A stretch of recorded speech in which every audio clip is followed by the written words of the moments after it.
ਵਾਹਿਗੁਰੂ ਜੀ ਕੀ ਫਤਿਹ। ਗੁਰੂ ਪਿਆਰਿਓ, ਆਪ ਜੀ ਸਾਰਿਆਂ ਦਾ ਤਹਿ ਦਿਲੋਂ ਧੰਨਵਾਦ। ਅੱਜ ਜਿਹੜਾ ਵਿਸ਼ਾ ਗੁਰੂ ਸਾਹਿਬ ਜੀ ਦੀ ਬਖਸ਼ਿਸ਼ ਸਦਕਾ ਅਸੀਂ ਵਾਚਨ ਦਾ ਯਤਨ ਕਰ ਰਹੇ ਹਾਂ, ਇਹ ਇਤਿਹਾਸ ਵਿੱਚ ਇੱਕ ਵੱਖਰੀ ਤੇ ਇੱਕ ਨਿਆਰੀ ਪਛਾਣ ਰੱਖਦਾ ਹੈ। ਤੇ ਆਓ ਆਪਾਂ ਅੱਜ ਦੀ ਜਿਹੜੀ ਵਿਚਾਰ ਹੈ ਇਹਨੂੰ ਆਰੰਭ ਕਰਨ ਤੋਂ ਪਹਿਲਾਂ ਸੱਚੇ ਪਾਤਸ਼ਾਹ ਜੀ ਨੂੰ ਬੇਨਤੀ ਕਰੀਏ ਤਾਂ ਕਿ ਗੁਰੂ ਸਾਹਿਬ ਜੀ ਸਾਡੇ ਮਨ ਬਿਰਤੀਆਂ ਨੂੰ ਇਕਾਗਰਤਾ ਬਖਸ਼ਣ ਤੇ ਇਹਨਾਂ ਮਨ ਬਿਰਤੀਆਂ ਦੀ ਇਕਾਗਰਤਾ ਦੇ ਨਾਲ ਅਸੀਂ ਉਹਨਾਂ ਬਹਾਦਰਾਂ, ਉਹਨਾਂ ਸੂਰਮਿਆਂ ਦੀਆਂ ਗਾਥਾਵਾਂ ਨੂੰ ਆਪਣੇ ਮਨ ਅੰਤःਕਰਨ ਦੇ ਨਾਲ ਸਰਵਣ ਕਰ ਸਕੀਏ। ਵਾਹਿਗੁਰੂ ਜੀ, ਹਮ ਅਵਗੁਣ ਭਰੇ ਏਕ ਗੁਣ ਨਾਹੀ, ਅੰਮ੍ਰਿਤ ਛਾੜ ਬਿਖੈ ਬਿਖ ਖਾਈ, ਮਾਇਆ ਮੋਹ ਭਰਮ ਪੈ ਭੂਲੇ, ਸੁਤ ਦਾਰਾ ਸਿਉ ਪ੍ਰੀਤ ਲਗਾਈ। ਇਕ ਉਤਮ ਪੰਥ ਸੁਣਿਓ ਗੁਰ ਸੰਗਤ, ਤਹ ਮਿਲੰਤ ਜਮ ਤਰਾਸ ਮਿਟਾਈ। ਇਕ ਅਰਦਾਸ ਪਾਠ ਕੀਰਤ ਕੀ, ਗੁਰ ਰਾਮਦਾਸ ਰਾਖੋ ਸਰਨਾਈ। ਡੰਡੌਤ ਬੰਧਨ ਅਨਕ ਬਾਰ, ਸਰਬ ਕਲਾ ਸਮਰਥ। ਡੋਲਨ ਤੇ ਰਾਖੋ ਪ੍ਰਭੂ, ਨਾਨਕ ਦੇ ਕਰ ਹੱਥ। ਡੋਲਨ ਤੇ ਰਾਖੋ ਪ੍ਰਭੂ, ਨਾਨਕ ਦੇ ਕਰ ਹੱਥ। ਵਾਹਿਗੁਰੂ ਜੀ ਕਾ ਖਾਲਸਾ, ਵਾਹਿਗੁਰੂ ਜੀ ਕੀ ਫਤਿਹ। ਗੁਰੂ ਪਿਆਰੀ ਗੁਰਸਵਾਰੀ ਸਾਧ ਸੰਗਤ ਜੀਓ, ਸੱਚੇ ਪਾਤਸ਼ਾਹ ਜੀ ਦੀ, ਧੰਨ ਗੁਰੂ ਗੋਬਿੰਦ ਸਿੰਘ ਸਾਹਿਬ ਸੱਚੇ ਪਾਤਸ਼ਾਹ ਜੀ ਦੀ ਰਹਿਮਤ ਹੋਈ।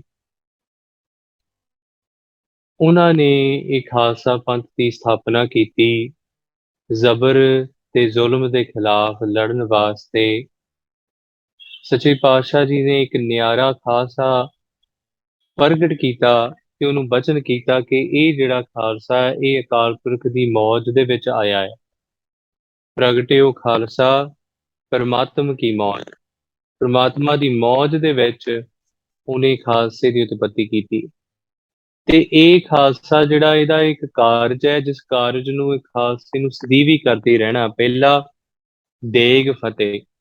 ਜਿੱਥੇ ਕਿਤੇ ਵੀ ਕੋਈ ਭੁੱਖਾ, ਜਿਹਨੂੰ ਲੋੜ ਹੋਵੇ, ਲੋੜਵੰਦ ਹੋਵੇ, ਉਹਨੂੰ ਜਿਹੜਾ ਖਾਲਸਾ ਹੈ ਉਹ ਪ੍ਰਸ਼ਾਦਾ ਪਾਣੀ, ਉਹਦੇ ਰਹਿਣ ਦਾ, ਉਹਦੇ ਦਿਨ ਦੀ ਕਾਰ ਵਿਹਾਰ ਦਾ ਪ੍ਰਬੰਧ ਕਰੇ, ਉਹਦੀ ਦੇਗ ਫਤਿਹ ਦੀ ਕਾਰਜ ਕਰੇ। ਦੂਜਾ, ਕਿ ਜੇ ਕਿਸੇ ਦੇ ਉੱਪਰ ਧੱਕਾ ਹੋ ਰਿਹਾ, ਜ਼ੁਲਮ ਹੋ ਰਿਹਾ, ਕਿਸੇ ਦੀ ਇੱਜ਼ਤ ਆਬਰੂ ਤੇ ਜ਼ਮੀਨ ਤੇ ਖਤਰਾ ਹੈ, ਤੇ ਖਾਲਸਾ ਜਿਹੜਾ ਉਹਦੇ ਮਜ਼ਲੂਮ ਦੀ ਰਾਖੀ ਵਾਸਤੇ ਵੀ ਡਟ ਕੇ ਖੜਾ ਹੋਵੇ ਤੇ ਤੇਗ ਫਤਿਹ ਕਰੇ। ਤਾਂ ਅਸੀਂ ਆਪਣੇ ਬੋਲਾਂ ਵਿੱਚ ਬਚਨ ਪੜ੍ਹਦੇ ਹਾਂ, ਦੇਗ ਤੇਗ ਫਤਿਹ। ਪਿਆਰਿਓ, ਜਦੋਂ ਧੰਨ ਗੁਰੂ ਗੋਬਿੰਦ ਸਿੰਘ ਸਾਹਿਬ ਜੀ ਸੱਚਖੰਡ ਬਿਆਨਾ ਕਰ ਗਏ, ਉਹਨਾਂ ਤੋਂ ਬਾਅਦ ਗੁਰੂ ਸਾਹਿਬ ਜੀ ਨੇ ਗੁਰਤਾ ਗੱਦੀ ਗੁਰੂ ਗ੍ਰੰਥ ਸਾਹਿਬ ਸੱਚੇ ਪਾਤਸ਼ਾਹ ਜੀ ਨੂੰ ਸੌਂਪ ਦਿੱਤੀ ਤੇ ਸਿੱਖਾਂ ਨੇ ਖਾਲਸਾ ਪੰਥ ਦੀ ਜਿਹੜੀ ਰਹੁ ਰੀਤਾਂ ਨੇ ਉਹਦੇ ਅਨੁਸਾਰ ਖਾਲਸਾ ਪੰਥ ਨੇ ਆਪ ਆਪਣੇ ਕਿਰਦਾਰ ਨੂੰ ਸਥਾਪਿਤ ਕੀਤਾ ਤੇ 5 ਪ੍ਰਧਾਨੀ ਸਿਸਟਮ ਜੋ ਗੁਰੂ ਸਾਹਿਬ ਜੀ ਲਾਗੂ ਕਰ ਗਏ ਉਹਦੇ ਅਧੀਨ ਕਾਰਜ ਕਰਨੇ ਸ਼ੁਰੂ ਕਰ ਦਿੱਤੇ। The most important thing was ਕਿ ਖਾਲਸਾ ਰਹੁ ਰੀਤਾਂ ਵਿੱਚ ਜਦੋਂ ਮਹਾਰਾਜਾ ਰਣਜੀਤ ਸਿੰਘ ਦਾ ਕਾਰਜਕਾਲ ਆਉਂਦਾ ਹੈ, ਮਹਾਰਾਜਾ ਰਣਜੀਤ ਸਿੰਘ ਆਪਣਾ ਖਾਲਸਾ ਰਾਜ ਸਥਾਪਿਤ ਕਰਦੇ ਹੈ, ਉਸ ਵੇਲੇ ਖਾਲਸੇ ਨੇ ਬੜੀ ਚੜ੍ਹਾਈ ਕੀਤੀ, ਬੜੀ ਚੜ੍ਹਦੀ ਕਲਾ ਹੋਈ ਖਾਲਸੇ ਦੀ। ਜਿੱਦਾਂ ਆਪਾਂ ਪਿਛਲੀ ਵਾਰੀ ਵੀ ਮਹਾਰਾਜਾ ਰਣਜੀਤ ਸਿੰਘ ਦੇ ਉੱਪਰ ਜਦੋਂ ਆਪ ਜੀ ਨਾਲ ਸਾਂਝੀ ਕੀਤੀ ਸੀ ਵਿਚਾਰ, ਤੇ ਅਸੀਂ ਜ਼ਿਕਰ ਕੀਤਾ ਸੀ ਕਿ ਮਹਾਰਾਜਾ ਰਣਜੀਤ ਸਿੰਘ ਕਿਤੇ ਤਿੱਬਤ, ਅਫਗਾਨਿਸਤਾਨ, ਕਸੂਰ, ਮੁਲਤਾਨ, ਇਹ ਦੇਸ਼ ਜਿਹੜੇ ਕਿਸੇ ਤੋਂ ਫਤਿਹ ਨਹੀਂ ਸੀ ਕੀਤੇ ਗਏ, ਮਹਾਰਾਜਾ ਰਣਜੀਤ ਸਿੰਘ ਨੇ ਉਹਨਾਂ ਦੇਸ਼ਾਂ ਦੇ ਵਿੱਚ ਉਹਨਾਂ ਇਲਾਕਿਆਂ ਨੂੰ ਵੀ ਫਤਿਹ ਕੀਤਾ, ਤੇ ਉਹਨਾਂ ਨੂੰ ਫਤਿਹ ਕਰਕੇ ਮਹਾਰਾਜਾ ਰਣਜੀਤ ਸਿੰਘ ਨੇ ਖਾਲਸੇ ਪੰਥ ਦਾ ਪਰਚਮ ਜਿਹੜਾ ਉਹ ਚੌ ਪਾਸੇ ਫੈਲਾ ਦਿੱਤਾ। ਉਸ ਵੇਲੇ ਮਹਾਰਾਜਾ ਰਣਜੀਤ ਸਿੰਘ ਵੇਲੇ ਜਿੰਨੀ ਚੜ੍ਹਦੀ ਕਲਾ ਸਿੱਖ ਪੰਥ ਦੀ ਹੋਈ, ਉਹ ਪਹਿਲਾਂ ਗੁਰੂ ਕਾਲ ਵਿੱਚ ਤੇ ਚੌਪੱਖੀ ਸੀ, ਪਰ ਮਹਾਰਾਜਾ ਰਣਜੀਤ ਸਿੰਘ ਦੇ ਵੇਲੇ ਉਹਨਾਂ ਨੇ ਇਹਨੂੰ ਲਾਮਬੰਦ ਕਰਕੇ ਇੱਕ ਮਾਡਰਨ ਏਜ ਜਿਹੜੀ ਰਿਵਾਇਤਾਂ ਸਨ ਉਹਦੇ ਨਾਲ ਇੱਕ ਪ੍ਰੋਪਰ ਅਮਾਲਗੇਮੇਸ਼ਨ ਇਹਦਾ ਕੀਤਾ। ਪਰ ਜਿਹੜੀ ਸਮਝਣ ਵਾਲੀ ਗੱਲ ਹੈ, ਜਿਹੜਾ ਅੱਜ ਦਾ ਵਿਸ਼ਾ ਅਸੀਂ ਲੈ ਕੇ ਤੁਰਨਾ ਚਾਹੁੰਦੇ ਹਾਂ, ਉਹ ਹੈ ਗੁਰੂ ਕਾ ਬਾਗ ਮੋਰਚੇ ਦਾ। ਅਸਲ ਦੇ ਵਿੱਚ ਇਹ ਜਿਹੜਾ ਗੁਰੂ ਕਾ ਬਾਗ ਜਿਹੜਾ ਗੁਰਦੁਆਰਾ ਹੈ ਜਾਂ ਇਲਾਕਾ ਹੈ, ਇਹ ਜੇ ਤੁਸੀਂ ਜੰਡਿਆਲੇ ਤੋਂ ਫਤਿਹਗੜ੍ਹ ਚੂੜੀਆਂ ਵਾਲੇ ਰੋਡ ਤੇ ਜਾਓ, ਸ੍ਰੀ ਅੰਮ੍ਰਿਤਸਰ ਸਾਹਿਬ ਦੇ ਨੇੜੇ, ਤੇ ਉੱਥੇ ਜਿਹੜੀ ਮੇਨ ਸੜਕ ਹੈ ਉਹਦੇ ਉੱਪਰ ਇਹ ਸਥਾਨ ਗੁਰੂ ਕਾ ਬਾਗ ਗੁਰਦੁਆਰਾ ਸਾਹਿਬ ਆਪ ਜੀ ਨੂੰ ਉੱਥੇ ਮਿਲ ਜਾਵੇਗਾ। ਇਹ ਕੁੱਕੇ ਵਾਲੀ ਤੇ ਸੈਂਸਰਾ, ਇਹ ਦੋ ਪਿੰਡ ਨੇ ਸ੍ਰੀ ਅੰਮ੍ਰਿਤਸਰ ਸਾਹਿਬ ਦੇ, ਇਹਨਾਂ ਦੋਨਾਂ ਦੇ ਵਿਚਕਾਰ ਇਹ ਗੁਰਦੁਆਰਾ ਪੈਂਦਾ ਹੈ। ਤੇ ਅਸਲ ਇਤਿਹਾਸ ਇਸ ਗੁਰੂ ਘਰ ਦਾ ਇਹ ਕਿ ਗੁਰੂ ਸਾਹਿਬ ਗੁਰੂ ਅਰਜਨ ਸਾਹਿਬ ਜੀ, ਇਹ ਇਲਾਕਾ ਬਿਲਕੁਲ ਪਹਿਲਾਂ ਬੀਆਬਾਨ ਸੀ, ਬਿਲਕੁਲ ਇੱਥੇ ਕੋਈ ਜ਼ਮੀਨ ਉਪਜਾਊ ਨਹੀਂ ਸੀ, ਤੇ ਉੱਥੇ ਗੁਰੂ ਅਰਜਨ ਸਾਹਿਬ ਜੀ ਦੇ ਚਰਨ ਪਾਵਨ ਪਵਿੱਤਰ ਚਰਨ ਮੁਕੱਦਸ ਚਰਨ ਗੁਰੂ ਸਾਹਿਬ ਜੀ ਨੇ ਉੱਥੇ ਪਾਏ, ਤੇ ਮਹਾਰਾਜ ਨੇ ਇੱਕ ਵਣ ਦੇ ਰੁੱਖ ਥੱਲੇ ਮਹਾਰਾਜ ਨੇ ਬੈਠ ਕੇ ਉੱਥੇ ਵਿਸ਼ਰਾਮ ਕੀਤਾ। ਤੇ ਜਿਹੜਾ ਸਾਕੇਤ ਮੰਡੀ ਦਾ ਜਿਹੜਾ ਰਾਜਾ ਸੀ, ਉਹ ਆਇਆ ਗੁਰੂ ਸਾਹਿਬ ਜੀ ਦੇ ਦਰਸ਼ਨਾਂ ਵਾਸਤੇ, ਤੇ ਉਹਦੇ ਮਨ ਵਿੱਚ ਬੜੇ ਸੰਸ਼ੇ ਸਨ, ਬੜੇ ਭਰਮ ਸਨ, ਤੇ ਉਹਨੇ ਗੁਰੂ ਸਾਹਿਬ ਜੀ ਦੇ ਦੀਦਾਰ ਕੀਤੇ, ਤੇ ਗੁਰੂ ਸਾਹਿਬ ਜੀ ਦੇ ਦੀਦਾਰ ਕੀਤੇ ਮਹਾਰਾਜ ਨੇ ਉਹਦੀ ਬਖਸ਼ੰਦਗੀ ਕੀਤੀ, ਉਹਨੂੰ ਮੁਕਤ ਪਦਾਰਥ ਦਿੱਤਾ, ਤੇ ਉਹ ਪ੍ਰਵਾਨ ਹੋ ਗਿਆ। ਤੇ ਏਦਾਂ ਫਿਰ ਸੰਗਤ ਗੁਰੂ ਸਾਹਿਬ ਜੀ ਦੇ ਚਰਨ ਛੋਹ ਪ੍ਰਾਪਤ ਧਰਤੀ ਨੂੰ ਨਮਸਕਾਰ ਕਰਨ ਵਾਸਤੇ ਉੱਥੇ ਆਉਣ ਲੱਗੀ। ਉਸੇ ਸਥਾਨ ਤੇ ਫਿਰ ਜਿਹੜਾ ਨਾਂ ਸੀ ਉਹ ਗੁਰੂ ਕੀ ਰੋੜ ਪੈ ਗਿਆ ਕਿ ਗੁਰੂ ਸਾਹਿਬ ਜੀ ਇੱਥੇ ਆਏ ਸਨ। ਏਦਾਂ ਹੀ ਜਦੋਂ ਗੁਰੂ ਤੇਗ ਬਹਾਦਰ ਸੱਚੇ ਪਾਤਸ਼ਾਹ ਨੌਵੇਂ ਜੋਤ ਉਸ ਸਥਾਨ ਤੇ ਪਹੁੰਚੇ, ਤੇ ਮਹਾਰਾਜ ਨੇ ਜਦੋਂ ਇਸ ਗੱਲ ਦਾ ਪ੍ਰਗਟ ਕੀਤਾ ਕਿ ਗੁਰੂ ਅਰਜਨ ਸਾਹਿਬ ਜੀ ਇੱਥੇ ਆਏ ਸਨ, ਤੇ ਇਹ ਜਿਹੜਾ ਸਥਾਨ ਹੈ, ਇੱਥੇ ਹੁਣ ਵੱਡੇ ਵੱਡੇ ਰੁੱਖ ਹੋਣਗੇ, ਤੇ ਤੁਸੀਂ ਇਹਦਾ ਨਾਂ ਜਿਹੜਾ ਗੁਰੂ ਕਾ ਬਾਗ ਕਰਕੇ ਇਸ ਗੁਰਦੁਆਰਾ ਸਾਹਿਬ ਨੂੰ ਸੰਬੋਧਿਤ ਕਰਨਾ। ਤੇ ਇਹ ਬਖਸ਼ਿਸ਼ ਗੁਰੂ ਤੇਗ ਬਹਾਦਰ ਸੱਚੇ ਪਾਤਸ਼ਾਹ ਜੀ ਦੀ ਦਿੱਤੀ। ਉਹਨਾਂ ਸਮਿਆਂ ਤੋਂ ਬਾਅਦ ਜਦੋਂ ਖਾਲਸਾ ਰਾਜ ਆਇਆ, ਤੇ ਇੱਕ ਸਰਦਾਰ ਨਾਹਰ ਸਿੰਘ ਹੋਏ ਮਹਾਰਾਜਾ ਰਣਜੀਤ ਸਿੰਘ ਵੇਲੇ, ਉਹਨਾਂ ਨੇ ਇਹ ਜਿਹੜੀ ਜ਼ਮੀਨ ਤੇ ਜਾਗੀਰ ਸੀ, ਇਹ ਜਿਹੜੀ ਆ ਉਹ ਗੁਰੂ ਕਾ ਬਾਗ ਗੁਰਦੁਆਰੇ ਦੇ ਅਧੀਨ ਕਰ ਦਿੱਤੀ। ਜਿਹੜੇ ਨੇੜੇਲੇ ਪਿੰਡਾਂ ਦੀ ਬਹੁਤ ਸਾਰੀ ਜ਼ਮੀਨ ਸੀ, ਉਹ ਇਸ ਗੁਰੂ ਕਾ ਬਾਗ ਗੁਰਦੁਆਰੇ ਦੇ ਅਧੀਨ ਹੋ ਗਏ। ਤੇ ਉਸ ਵੇਲੇ ਉਸ ਗੁਰੂ ਘਰ ਦੀ ਸੇਵਾ ਸੰਭਾਲ ਵਾਸਤੇ, ਕਿਉਂਕਿ ਮਹੰਤ ਹੀ ਸਨ, ਤੇ ਮਹੰਤਾਂ ਨੂੰ ਸੇਵਾ ਸੰਭਾਲ ਦਿੱਤੀ ਗਈ। ਉਹਦੇ ਵਿੱਚ ਜਿਹੜਾ ਮਹੰਤ ਸੀ, ਮਹੰਤ ਬਿਸ਼ਨ ਦਾਸ, ਇਹਦਾ ਕਾਰ ਵਿਹਾਰ ਫਿਰ ਵੀ ਥੋੜਾ ਠੀਕ ਸੀ, ਪਰ ਜਦੋਂ ਇਹ ਚੜ੍ਹਾਈ ਕਰ ਜਾਂਦਾ ਹੈ, ਤੇ ਇਸ ਤੋਂ ਬਾਅਦ ਮਹੰਤ ਸੁੰਦਰ ਦਾਸ ਗੁਰੂ ਕਾ ਬਾਗ ਦੀ ਸੇਵਾ ਸੰਭਾਲ ਵਾਸਤੇ ਕਾਬਜ ਹੋ ਜਾਂਦਾ। ਪਰ ਉਹਨਾਂ ਸਮਿਆਂ ਦੇ ਵਿੱਚ ਇਹ ਗੱਲ ਬੜੀ ਪ੍ਰਗਟ ਹੋ ਗਈ ਸੀ ਕਿ ਜਿਹੜੇ ਮਹੰਤ ਸਨ ਉਹ ਸਿੱਖ ਰਹੁ ਰੀਤਾਂ ਦੇ ਉਲਟ ਚੱਲਣ ਲੱਗ ਪਏ ਸੀ। ਬੜੇ ਕੁ ਕਾਰਜ ਇਦਾਂ ਦੇ ਕਰਦੇ ਸੀ ਜਿਹੜੇ ਗੁਰਮਤ ਦੇ ਅਧੀਨ ਨਹੀਂ ਸੀ। ਤੇ ਸਿੱਖ ਜਿਹੜੇ ਬੁੱਧੀਜੀਵੀ ਸਨ ਜਾਂ ਸਿੱਖ ਸੰਗਤ ਸੀ, ਉਹਨਾਂ ਦੇ ਮਨ ਵਿੱਚ ਵੀ ਬੜਾ ਰੋਸ ਸੀ ਕਿ ਸ੍ਰੀ ਗੁਰੂ ਗ੍ਰੰਥ ਸਾਹਿਬ ਜੀ ਦੀ ਜਿਹੜੀ ਸੇਵਾ ਹੈ ਉਹਦੇ ਵਿੱਚ ਵੀ ਊਣਤਾਈਆਂ ਨੇ, ਜਿਹੜੀ ਸਿੱਖ ਰਹੁ ਰੀਤਾਂ ਨੇ ਉਹਦੇ ਵਿੱਚ ਵੀ ਊਣਤਾਈਆਂ ਨੇ, ਜਿਹੜੀ ਗੁਰੂ ਘਰ ਦੀ ਮਰਿਆਦਾ ਉਹਦੇ ਵਿੱਚ ਵੀ ਊਣਤਾਈਆਂ ਨੇ, ਤੇ ਉਹਨਾਂ ਦੇ ਕੋਲੋਂ ਕੁਝ ਚੀਜ਼ਾਂ ਬਰਦਾਸ਼ਤ ਨਹੀਂ ਕੀਤੀਆਂ ਗਈਆਂ। ਜਿੱਦਾਂ ਮੈਂ ਆਪ ਜੀ ਨੂੰ ਉਦਾਹਰਨ ਦਿੰਦਾ, 1920 ਦੀ ਘਟਨਾ, ਜਦੋਂ ਤਰਨਤਾਰਨ ਸਾਹਿਬ ਦੀ ਧਰਤੀ ਤੇ ਜਿਹੜਾ ਉਸ ਵੇਲੇ ਦਾ ਮਹੰਤ ਸੀ, ਉਹਦੇ ਜਿਹੜੇ ਚੇਲੇ ਸਨ, ਉਹਨਾਂ ਕੀ ਕੀਤਾ, ਉਹਨਾਂ ਸ੍ਰੀ ਤਰਨਤਾਰਨ ਸਾਹਿਬ ਦੇ ਸਰੋਵਰ ਦੇ ਵਿੱਚ ਸ਼ਰਾਬ ਦੀਆਂ ਬੋਤਲਾਂ ਠੰਡੀਆਂ ਕੀਤੀਆਂ। ਇੱਥੋਂ ਤੱਕ ਕਿ ਜਿਹੜੇ ਉੱਥੇ ਦੇ ਗ੍ਰੰਥੀ ਸਿੰਘ ਸਨ, ਉਹਨਾਂ ਦੇ ਪਰਿਵਾਰ ਦੇ ਉਹਨਾਂ ਦਾ ਜਿਹੜਾ ਬੱਚਾ ਸੀ, ਉਹਨੂੰ ਪੱਥਰ ਬੰਨ੍ਹ ਕੇ ਸਰੋਵਰ ਦੇ ਵਿੱਚ ਡੋਬ ਦਿੱਤਾ, ਮਾਰ ਦਿੱਤਾ। ਤੇ ਜਿਹੜੀ ਉਹਨਾਂ ਦੀ ਬੱਚੀ ਸੀ, ਉਹਦੇ ਨਾਲ ਕੁਕਰਮ ਕੀਤਾ। ਤੇ ਨਾਲ ਉਹਨਾਂ ਦੀ ਜਿਹੜੀ ਮਾਤਾ, ਬੱਚਿਆਂ ਦੀ ਮਾਤਾ ਸੀ, ਗ੍ਰੰਥੀ ਸਿੰਘ ਦੀ ਘਰ ਵਾਲੀ, ਉਹਨਾਂ ਜਾ ਕਰਕੇ ਸ੍ਰੀ ਅਕਾਲ ਤਖਤ ਸਾਹਿਬ ਤੇ ਵੰਗਾਰ ਕੇ ਸਿੱਖਾਂ ਨੂੰ ਆਖਿਆ ਕਿ ਸਿੱਖੋ, ਕੀ ਤੁਹਾਡੀ ਗੈਰਤ ਮਰ ਗਈ, ਕਿ ਤੁਹਾਡੇ ਵਿੱਚ ਹੁਣ ਗੁਰੂ ਗੋਬਿੰਦ ਸਿੰਘ ਦਾ ਲਹੂ ਰਿਹਾ ਨਹੀਂ। ਤੇ ਉਹਨਾਂ ਜਾ ਕਰਕੇ ਸਿੰਘਾਂ ਨੇ ਫਿਰ ਸ੍ਰੀ ਤਰਨਤਾਰਨ ਸਾਹਿਬ ਦੇ ਵਿੱਚ ਸ਼ਹਾਦਤਾਂ ਦਿੱਤੀਆਂ। ਤੇ ਇਦਾਂ ਕਰਦਿਆਂ ਉਹ ਜਿਹੜੇ ਗੁੰਡੇ ਸਨ, ਉਹਨਾਂ ਨੂੰ ਉੱਥੋਂ ਭਜਾਇਆ ਤੇ ਉੱਥੇ ਸ਼ਹਾਦਤ ਪ੍ਰਾਪਤ ਕੀਤੀ। ਉਸੇ ਸਥਾਨ ਤੇ ਸਰਦਾਰ ਲਛਮਣ ਸਿੰਘ ਧਾਰੋਵਾਲੀ, ਜਿਹੜੇ ਸ੍ਰੀ ਨਨਕਾਣਾ ਸਾਹਿਬ ਦੇ ਸ਼ਹੀਦ ਨੇ, ਉਹ ਉਸ ਸਥਾਨ ਤੇ ਖੜ ਕੇ ਇੱਕ ਗੱਲ ਕਹਿੰਦੇ ਆ ਕਿ ਗੁਰੂ ਅਰਜਨ ਸਾਹਿਬ ਜੀ, ਆਪ ਜੀ ਨੂੰ ਅਸੀਂ ਬੇਨਤੀ ਕਰਦੇ ਹਾਂ, ਅਰਦਾਸ ਕਰਦੇ ਹਾਂ ਕਿ ਜਿੱਦਾਂ ਇਹ ਗੁਰੂ ਕੇ ਖਾਲਸੇ ਸ੍ਰੀ ਤਰਨਤਾਰਨ ਸਾਹਿਬ ਨੂੰ ਆਜ਼ਾਦ ਕਰਾਉਂਦਿਆਂ ਸ਼ਹੀਦ ਹੋਏ, ਅਸੀਂ ਇਹ ਚਾਹੁੰਦੇ ਹਾਂ ਕਿ ਅਸੀਂ ਸ੍ਰੀ ਨਨਕਾਣਾ ਸਾਹਿਬ ਨੂੰ ਆਜ਼ਾਦ ਕਰਾਉਂਦਿਆਂ ਸ਼ਹੀਦ ਹੋਈਏ। ਸੋ ਏਦਾਂ ਹੀ ਜਿਹੜੇ ਪ੍ਰਮੁੱਖ ਇਤਿਹਾਸਕ ਸਥਾਨ ਸਨ, ਜਿੱਦਾਂ ਦੀ ਗੁਰੂ ਸਾਹਿਬਾਂ ਦੀ ਸ਼ੋਅ ਪਈ, ਉਹਨਾਂ ਇਤਿਹਾਸਕ ਸਥਾਨਾਂ ਤੇ ਵੀ ਗੁਰਮਤ ਦੇ ਸਿਧਾਂਤ ਦੀਆਂ ਧੱਜੀਆਂ ਉਡਾਈਆਂ ਜਾ ਰਹੀਆਂ ਸੀ। ਕਿਉਂ? ਸ੍ਰੀ ਤਰਨਤਾਰਨ ਸਾਹਿਬ ਵਿਖੇ ਗੁਰੂ ਅਰਜਨ ਸਾਹਿਬ ਜੀ ਦਾ ਸ਼ਰਾਧ ਕੀਤਾ ਗਿਆ ਮਹੰਤਾਂ ਵੱਲੋਂ। ਸ੍ਰੀ ਨਨਕਾਣਾ ਸਾਹਿਬ ਦੀ ਧਰਤੀ ਤੇ ਇੱਕ ਜਿਹੜਾ ਉਸ ਵੇਲੇ ਦਾ ਜੱਜ ਸੀ ਹਾਈ ਕੋਰਟ ਦਾ, ਉਹ ਆਪਣੇ ਪਰਿਵਾਰ ਸਮੇਤ ਦਰਸ਼ਨ ਕਰਨ ਵਾਸਤੇ ਜਾਂਦਾ ਹੈ। ਉਹਦੀ ਬੱਚੀ ਦੇ ਨਾਲ ਕੁਕਰਮ ਕੀਤਾ ਜਾਂਦਾ ਹੈ ਸ੍ਰੀ ਨਨਕਾਣਾ ਸਾਹਿਬ ਦੀ ਧਰਤੀ ਤੇ। ਇੱਥੋਂ ਤੱਕ ਜਿਹੜਾ ਉਸ ਵੇਲੇ ਦਾ ਸਰਬਰਾਹ ਸੀ, ਮਹੰਤ, ਉਹ ਇੰਨਾ ਕੁ ਪਾਪ ਕਰਦਾ ਹੈ, ਇੰਨਾ ਕੁ ਪਾਪ ਕਰਦਾ ਹੈ ਕਿ ਉਹਦੇ ਮਾੜੀਆਂ ਇਸਤਰੀਆਂ ਦੇ ਨਾਲ ਵੀ ਸੰਬੰਧ ਸੀ। ਤੇ ਇਦਾਂ ਹੀ ਉਹਨਾਂ ਸਮਿਆਂ ਦੇ ਵਿੱਚ ਜਦੋਂ ਚਾਬੀਆਂ ਵਾਲਾ ਮੋਰਚਾ ਹੁੰਦਾ ਹੈ ਸ੍ਰੀ ਦਰਬਾਰ ਸਾਹਿਬ ਦੀ ਧਰਤੀ ਤੇ, ਜਦੋਂ ਅੰਗਰੇਜ਼ ਚਾਬੀਆਂ ਲੈ ਜਾਂਦੇ ਆ, ਅੰਗਰੇਜ਼ਾਂ ਦੀ ਸਰਕਾਰ ਹੈ ਤੇ ਚਾਬੀਆਂ ਲੈ ਜਾਂਦੇ, ਤੇ ਸਿੱਖ ਜਿਹੜੇ ਮੋਰਚਾ ਲਾ ਕੇ ਉਹਨਾਂ ਚਾਬੀਆਂ ਨੂੰ ਹਾਸਲ ਕਰਦੇ, ਤੇ ਅੰਗਰੇਜ਼ ਸਰਕਾਰ ਇਸ ਤੋਂ ਬਹੁਤ ਜ਼ਿਆਦਾ ਰੋਹ ਵਿੱਚ ਸੀ ਕਿ ਸਾਡੀ ਹਾਰ ਹੋਈ ਤੇ ਸਿੱਖਾਂ ਦੀ ਜਿੱਤ ਹੋਈ। ਇਸ ਕਾਰਨ ਕਰਕੇ ਸਿੱਖ ਜਿਹੜੇ ਆ, ਹੁਣ ਇਹਨਾਂ ਨੂੰ ਸਾਨੂੰ ਦਬਾ ਕੇ ਰੱਖਣਾ ਪਵੇਗਾ ਤਾਂ ਜੋ ਸਿੱਖ ਕਦੇ ਸਿਰ ਨਾ ਚੁੱਕ ਸਕਣ।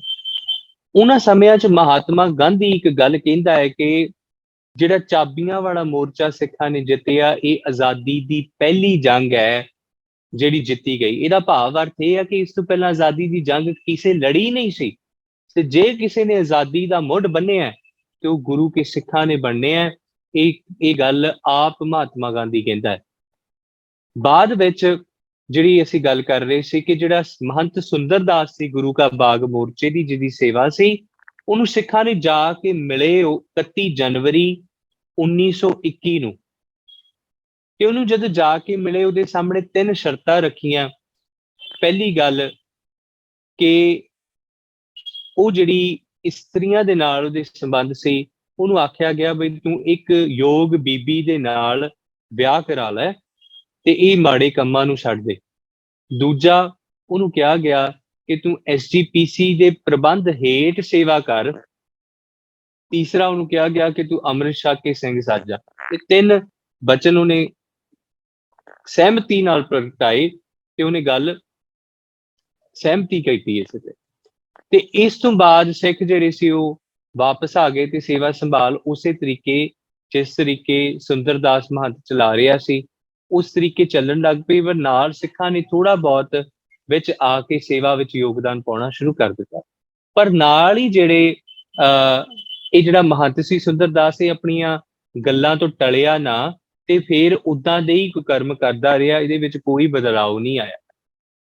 ਤਕਰੀਬਨ ਬਹੁਤ ਸਾਰੀਆਂ ਚੀਜ਼ਾਂ ਉਹਨਾਂ ਸਮਿਆਂ ਵਿੱਚ ਹੋਈਆਂ ਕਿ ਜਿਹੜੇ ਅਕਾਲੀਆਂ ਵੱਲੋਂ ਜਿਹੜੀ ਗੁਰਦੁਆਰਾ ਰਿਫਾਰਮ ਮੂਵਮੈਂਟ ਚਲਾਈ ਗਈ, ਗੁਰਦੁਆਰਾ ਪ੍ਰਬੰਧ ਸੁਧਾਰ ਲਹਿਰ ਚਲਾਈ ਗਈ, ਉਸ ਤੇ ਵੀ ਅੰਗਰੇਜ਼ਾਂ ਨੂੰ ਇਤਰਾਜ਼ ਸੀ ਤੇ ਉਹਨਾਂ ਨੂੰ ਇਹ ਗੱਲ ਦਾ ਪਤਾ ਸੀ ਕਿ ਸਿੱਖਾਂ ਨੂੰ ਦਬਾ ਕੇ ਜੇ ਨਹੀਂ ਰੱਖਿਆ ਗਿਆ ਤੇ ਸਿੱਖ ਆਪਣੀ ਆਜ਼ਾਦੀ ਦੀ ਮੰਗ ਵਾਸਤੇ ਹੋਰ ਤਗੜੇ ਹੋਣਗੇ। ਤੇ ਇਹਨਾਂ ਨੇ ਮਹੰਤਾਂ ਨੂੰ ਹੋਰ ਸੰਰਕਸ਼ਣ ਦੇਣਾ ਸ਼ੁਰੂ ਕਰ ਦਿੱਤਾ ਕਿ ਮਹੰਤ ਜਿਹੜੇ ਆ ਉਹ ਸਾਡੇ ਵੱਲ ਨੇ, ਇਹਨਾਂ ਨੂੰ ਅਸੀਂ ਮਾਇਆ ਪੱਖੋਂ ਵੀ, ਪਦਾਰਥ ਪੱਖੋਂ ਵੀ, ਸਿਕਿਉਰਿਟੀ ਪੱਖੋਂ ਵੀ ਇਹਨਾਂ ਨੂੰ ਅਸੀਂ ਹੱਲਾਸ਼ੇਰੀ ਦਿੰਦੇ ਰਹੀਏ, ਤਾਂ ਕਿ ਇਹ ਜਿਹੜੇ ਆ ਇਹਨਾਂ ਨੂੰ ਸਿੱਖਾਂ ਨੂੰ ਸਿਰ ਨਾ ਚੁੱਕਣ ਦੇ। ਤੇ ਉਸ ਸਮੇਂ ਇਹ ਜਿਹੜੀ ਰਾਜਨੀਤਿਕ ਵਿਦਰੋਹ ਦੇ ਵਜੋਂ ਅੰਗਰੇਜ਼ ਸਰਕਾਰ ਨੇ ਸਿੱਖਾਂ ਦੀ ਗੁਰਦੁਆਰਾ ਪ੍ਰਬੰਧ ਸੁਧਾਰ ਲਹਿਰ, ਜਿਹੜੀ ਸਿੰਘ ਸਭਾ ਮੂਵਮੈਂਟ ਜਿਹਨੂੰ ਅਸੀਂ ਕਹਿੰਦੇ ਆ, ਉਹ ਸਿੱਖਾਂ ਨੇ ਅੰਗਰੇਜ਼ ਸਰਕਾਰ ਨੇ ਉਹਨੂੰ ਇਸ ਤਰੀਕੇ ਲਿਆ ਤੇ ਮਹੰਤਾਂ ਨੂੰ ਸੰਰਕਸ਼ਣ ਦਿੱਤਾ। ਤੇ ਸਿੰਘ ਫਿਰ ਵੀ ਸੁੰਦਰਦਾਸ ਦੇ ਨਾਲ ਥੋੜਾ ਬਹੁਤ ਕਰਕੇ ਕਾਰਜ ਕਰਦੇ ਰਹੇ, ਪਰ 8 ਅਗਸਤ 1922 ਨੂੰ ਰੋਜ਼ ਦੀ ਤਰ੍ਹਾਂ ਲੰਗਰਾਂ ਦੇ ਵਾਸਤੇ ਜਿਹੜੇ ਸੁੱਕੇ ਦਰਖਤ ਸੀ ਗੁਰੂ ਕਾ ਬਾਗ ਦੇ ਵਿੱਚ, ਉਹ ਸਿੱਖਾਂ ਨੇ ਕੁਝ ਦਰਖਤਾਂ ਨੂੰ ਵੱਢਿਆ ਤੇ ਉਹ ਵੱਢ ਕੇ ਲਿਜਾ ਕਰਕੇ ਲੰਗਰਾਂ ਦੇ ਵਿੱਚ ਉਹਨਾਂ ਨੇ ਲੰਗਰ ਪ੍ਰਸ਼ਾਦਾ ਤਿਆਰ ਕਰਨਾ ਸ਼ੁਰੂ ਕਰ ਦਿੱਤਾ। ਤੇ ਇਹਨੇ ਨੂੰ ਉੱਥੇ ਅੰਗਰੇਜ਼ ਸਰਕਾਰ ਦੇ ਸਿਪਾਹੀ ਆ ਗਏ ਤੇ ਉਹਨਾਂ ਸਿੱਖਾਂ ਨੂੰ ਕੈਦ ਕਰ ਲਿਆ, ਅਰੈਸਟ ਕਰ ਲਿਆ। ਤੇ ਅਰੈਸਟ ਕਰਕੇ ਜਦੋਂ ਲੈ ਗਏ ਤੇ ਸਿੱਖਾਂ ਨੇ ਇਸ ਗੱਲ ਦਾ ਭਾਰੀ ਰੋਸ ਜਤਾਇਆ ਕਿ ਇਹ ਜਿਹੜੀ ਗੱਲ ਆ ਇਹ ਠੀਕ ਨਹੀਂ ਕੀਤੀ ਗਈ। ਮਹੰਤ ਸੁੰਦਰਦਾਸ ਨੂੰ ਇਸ ਗੱਲ ਦਾ ਪਤਾ ਸੀ ਔਰ ਨਾਲ ਹੀ ਉਹਨੇ ਇਹ ਗੱਲ ਤੇ ਬਿਲਕੁਲ ਸਿੱਖਾਂ ਦਾ ਸਾਥ ਨਹੀਂ ਦਿੱਤਾ ਤੇ ਨਾਲ ਉਹਨੇ ਆਪ ਹੀ ਇਹ ਗੱਲ ਕਹੀ ਕਿ ਬਈ ਤੁਸੀਂ ਇਸ ਥਾਂ ਤੇ ਕਾਬਜ਼ ਨਹੀਂ ਹੋ ਸਕਦੇ, ਇਹ ਮੇਰੀ ਮਲਕੀਅਤ ਹੈ, ਇਹ ਥਾਂ ਮੇਰੀ ਆ। ਪਰ ਅਸਲ ਦੇ ਵਿੱਚ ਇਹ ਜਿਹੜੀ ਥਾਂ ਸੀ ਸ਼੍ਰੋਮਣੀ ਗੁਰਦੁਆਰਾ ਪ੍ਰਬੰਧਕ ਕਮੇਟੀ ਦੇ ਅਧੀਨ ਸੀ, ਜੋ ਕਿ ਸਾਲ ਪਹਿਲਾਂ ਬਣੀ ਹੈ, ਸਾਲ 1.5 ਸਾਲ ਪਹਿਲਾਂ ਬਣੀ ਸ਼੍ਰੋਮਣੀ ਗੁਰਦੁਆਰਾ ਪ੍ਰਬੰਧਕ ਕਮੇਟੀ ਦੇ ਅਧੀਨ ਇਹ ਮਲਕੀਅਤ ਆਉਂਦੀ ਹੈ, ਕਿਉਂਕਿ ਗੁਰੂ ਘਰ ਜਿਹੜਾ ਸ਼੍ਰੋਮਣੀ ਗੁਰਦੁਆਰਾ ਪ੍ਰਬੰਧਕ ਕਮੇਟੀ ਦੇ ਅਧੀਨ ਹੈ।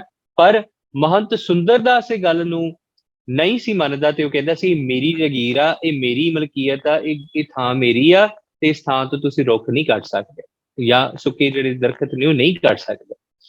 ਤੇ ਉਹਨਾਂ ਸਿੱਖਾਂ ਨੂੰ ਜਦੋਂ ਕੈਦ ਕੀਤਾ ਗਿਆ ਤੇ ਸਿੱਖਾਂ ਨੇ ਬਹੁਤ ਰੋਸ ਜਤਾਇਆ ਇਸ ਗੱਲ ਦਾ, ਤੇ ਪਰ ਉਹਨਾਂ ਸਿੱਖਾਂ ਨੂੰ ਨਹੀਂ ਛੱਡਿਆ ਗਿਆ ਤੇ 5 ਸਿੰਘਾਂ ਦੇ ਜਥੇ ਬਣਾ ਕੇ ਉਹਨਾਂ ਨੇ ਗ੍ਰਿਫਤਾਰੀਆਂ ਦੇਣੀਆਂ ਸ਼ੁਰੂ ਕਰ ਦਿੱਤੀਆਂ ਤੇ ਤਕਰੀਬਨ 21 ਅਗਸਤ ਤੱਕ 60 ਸਿੰਘ ਗ੍ਰਿਫਤਾਰ ਹੋਏ। 22 ਅਗਸਤ ਨੂੰ ਸ੍ਰੀ ਮੰਜੀ ਸਾਹਿਬ ਗੁਰਦੁਆਰੇ ਦੇ ਵਿੱਚ, ਜੋ ਸ੍ਰੀ ਅੰਮ੍ਰਿਤਸਰ ਸਾਹਿਬ ਦਰਬਾਰ ਸਾਹਿਬ ਦੇ ਨਾਲ, ਉੱਥੇ ਇੱਕ ਇਜਲਾਸ ਬੁਲਾਇਆ ਗਿਆ, ਇੱਕ ਮੀਟਿੰਗ ਸੱਦੀ ਗਈ, ਜਿਸ ਵਿੱਚ ਸ਼੍ਰੋਮਣੀ ਗੁਰਦੁਆਰਾ ਪ੍ਰਬੰਧਕ ਕਮੇਟੀ ਦੇ ਪ੍ਰਧਾਨ ਸਰਦਾਰ ਮਹਿਤਾਬ ਸਿੰਘ ਤੇ ਨਾਲ ਹੋਰ ਜਿਹੜੇ ਮੀਤ ਸਕੱਤਰ ਤੇ ਸਾਰੇ ਅਹੁਦੇਦਾਰ ਉਸ ਵੇਲੇ ਹਾਜ਼ਰ ਸਨ। ਤੇ ਉਹਨਾਂ ਨੇ ਇਸ ਗੱਲ ਦਾ ਭਾਰੀ ਰੋਸ ਜਤਾਇਆ ਕਿ ਜਿਹੜੀ ਅੰਗਰੇਜ਼ ਸਰਕਾਰ ਹੈ ਇਹ ਜਿਹੜੀ ਗੱਲ ਕਰ ਰਹੀ ਹੈ ਠੀਕ ਨਹੀਂ ਕਰ ਰਹੀ ਤੇ ਇਹਨਾਂ ਨੂੰ ਸਾਨੂੰ ਗ੍ਰਿਫਤਾਰੀਆਂ ਦੇ ਕੇ ਇਹਨਾਂ ਨੂੰ ਇਹ ਗੱਲ ਸਮਝਾਉਣੀ ਚਾਹੀਦੀ ਆ ਕਿ ਅਸੀਂ ਠੀਕ ਆ ਤੇ ਤੁਸੀਂ ਜੋ ਕੰਮ ਕਰ ਰਹੇ ਹੋ ਤੁਸੀਂ ਗਲਤ ਕਰ ਰਹੇ। ਪਰ 5 ਦੇ ਜਥਿਆਂ ਨੂੰ ਭੇਜਣ ਵਾਸਤੇ SGPC ਦੇ ਵੱਲੋਂ ਇਜਲਾਸ ਦੇ ਵਿੱਚ ਪ੍ਰੇਰਨਾ ਕੀਤੀ ਗਈ। ਤਕਰੀਬਨ 24 ਅਗਸਤ ਤੱਕ ਇਹ ਜਿਹੜੇ 60 ਸਿੰਘ ਗ੍ਰਿਫਤਾਰੀਆਂ ਦੇ ਚੁੱਕੇ ਸੀ, ਇਹ ਵੱਧ ਕੇ 180 ਹੋ ਗਏ ਤੇ ਹੋਰ ਸਿੰਘਾਂ ਦੇ ਜਥਿਆਂ ਨੇ ਆਉਣਾ ਸ਼ੁਰੂ ਕਰ ਦਿੱਤਾ। 25 ਅਗਸਤ 1922 ਨੂੰ ਜਿਹੜਾ ਕਾਲਾ ਦੌਰ ਸ਼ੁਰੂ ਹੁੰਦਾ ਹੈ ਉਹ ਫਿਰ 17 ਨਵੰਬਰ ਤੱਕ ਚੱਲਦਾ।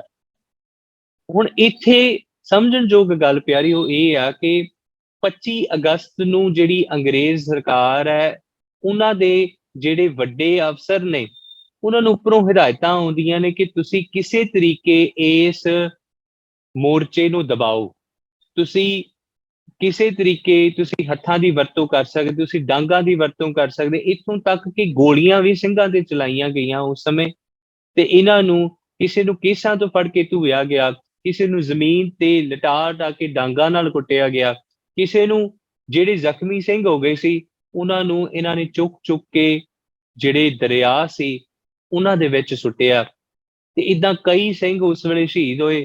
ਗੈਰ ਗੰਭੀਰ ਤੌਰ ਤੇ ਸਿੰਘ ਜ਼ਖਮੀ ਹੋਏ, ਦਾ ਜ਼ਖਮਾਂ ਦਾ ਤੇ ਕੋਈ ਅੰਤ ਨਹੀਂ ਸੀ, ਪਰ ਫਿਰ ਵੀ ਸਿੰਘਾਂ ਨੇ ਇਹਨਾਂ ਮੋਰਚਿਆਂ ਨੂੰ ਸੰਭਾਲਿਆ। ਉਹਨਾਂ ਜਾ ਕੇ ਸ੍ਰੀ ਗੁਰੂ ਕਾ ਬਾਗ ਦੇ ਵਿੱਚ ਇਕੱਤਰਤਾ ਕਰਨ ਲੱਗ ਪਏ, ਉੱਥੇ ਜਾ ਕੇ ਮੋਰਚੇ ਦੇ ਵਿੱਚ ਡਟ ਜਾਂਦੇ। ਰੋਜ਼ 5 ਸਿੰਘਾਂ ਦਾ ਜਥਾ ਗ੍ਰਿਫਤਾਰੀਆਂ ਦਿੰਦਾ ਤੇ ਨਾਲ ਹੀ ਹੋਰ ਸਿੰਘਾਂ ਦੇ ਜਥਿਆਂ ਨੂੰ ਪ੍ਰੇਰਨਾ ਮਿਲਦੀ ਇਹਦੇ ਨਾਲ ਤੇ ਉਹ ਆ ਕੇ ਹੋਰ ਸ੍ਰੀ ਗੁਰੂ ਕਾ ਬਾਗ ਮੋਰਚੇ ਵਾਸਤੇ ਤੁਰਨਾ ਸ਼ੁਰੂ ਕਰ ਦਿੰਦੇ। ਜਿੱਦਾਂ ਆਪਾਂ ਇਤਿਹਾਸ ਵਿੱਚ ਪੜ੍ਹੇ ਆ ਨਾ ਪਿਆਰਿਓ, the more we suppress the things, the more they grow। ਬਸ ਇਹੀ ਚੀਜ਼ ਹੈ ਜਦੋਂ ਆਪਾਂ ਕਹਿੰਦੇ ਆ ਮੰਨੂ ਸਾਡੀ ਦਾਤਰੀ, ਅਸੀਂ ਮੰਨੂ ਦੇ ਸੋਏ, ਜਿਉਂ-ਜਿਉਂ ਮੰਨੂ ਵੱਢਦਾ ਅਸੀਂ ਦੂਣ ਸਿਵਾਏ ਹੋ। ਉਹ ਦੂਣ ਸਿਵਾਏ ਹੁੰਦੇ ਜਾਂਦੇ ਸੀ ਕਿਉਂਕਿ ਉਹਨਾਂ ਵਿੱਚ ਪੰਥ ਪ੍ਰਸਤੀ ਦਾ ਜਜ਼ਬਾ ਸੀ। ਇਹ ਜਿਹੜਾ ਜਜ਼ਬਾ ਹੁੰਦਾ ਹੈ, ਇਹ ਕਿਸੇ ਆਮ ਬੰਦੇ ਵਿੱਚ ਨਹੀਂ ਹੁੰਦਾ, ਇਹ ਕੇਵਲ ਗੁਰਸਿੱਖ ਦੇ ਵਿੱਚ ਹੁੰਦਾ ਹੈ ਕਿਉਂਕਿ ਉਹਦੇ ਵਾਸਤੇ ਗੁਰਸਿੱਖ ਮੂਲਾਂ ਦੀ ਕਦਰ ਹੈ। ਜਿਹਨੂੰ ਗੁਰੂ ਗ੍ਰੰਥ ਸਾਹਿਬ ਜੀ ਦੇ ਨਾਲ ਪ੍ਰੇਮ ਹੈ, ਉਹੀ ਗੁਰੂ ਗ੍ਰੰਥ ਸਾਹਿਬ ਜੀ ਦੀ ਬੇਅਦਬੀ ਤੇ ਰੋਂਦਾ ਹੈ, ਕੁਰਲਾਉਂਦਾ ਹੈ। ਜਿਹਨੂੰ ਗੁਰੂ ਗ੍ਰੰਥ ਸਾਹਿਬ ਜੀ ਦੇ ਨਾਲ ਪ੍ਰੇਮ ਹੀ ਨਹੀਂ, ਉਹ ਗੁਰੂ ਦੀ ਬੇਅਦਬੀ ਹੁੰਦੀ ਰਹੇ, ਉਹਨੂੰ ਕੀ ਫਰਕ ਪੈਂਦਾ। ਜਿਹਨੂੰ ਗੁਰੂ ਕੀ ਮਰਿਆਦਾ ਨਾਲ ਪ੍ਰੇਮ ਹੈ, ਉਹੀ ਗੁਰੂ ਕੀ ਮਰਿਆਦਾ ਦੇ ਘਾਣ ਤੇ ਬੋਲਦਾ। ਜਿਹਨੂੰ ਗੁਰੂ ਕੀ ਮਰਿਆਦਾ ਨਾਲ ਪ੍ਰੇਮ ਹੀ ਨਹੀਂ, ਉਹਦੇ ਵਾਸਤੇ ਭਾਵੇਂ ਜੋ ਕਰੀ ਜਾਵੇ ਅਗਲਾ।